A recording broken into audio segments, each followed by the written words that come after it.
Hello বন্ধুরা, তোমরা সবাই কেমন আছো? আমি ভালো আছি। আজকে আমি মানকচু দিয়ে চিংড়ি মাছ দিয়ে করব। এতে তেল দিয়ে দিলাম। এবার চিংড়ি মাছ ভাজার জন্য ভাজবো। এবার চিংড়ি মাছ দিয়ে দিয়েছি। এবার তার মধ্যে একটু পেঁয়াজ কুচি দিয়ে দেবো। এগুলো ভালো করে কষাবো। কচুটাকে একসঙ্গে দিয়ে দেবো, দিয়ে কচুটাকে কষাবো ভালো করে। কচুটাও দিয়ে দিচ্ছি।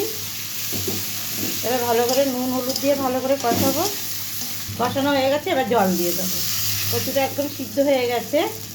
জল দিয়ে দিয়েছি। একটু লাল লঙ্কা, কাশ্মীর লঙ্কার গুঁড়ো দেবো একটু রং হওয়ার জন্য। আমার মানকচু হয়ে গেছে। এবার আমি জিরে গোলমরিচ বাটা দিয়ে দিলাম। কারা কারা এভাবে খান মানকচু দিয়ে চিংড়ি মাছ দিয়ে, লাইক কমেন্ট করবেন, সাবস্ক্রাইব করে দেবেন, শেয়ার করে দেবেন,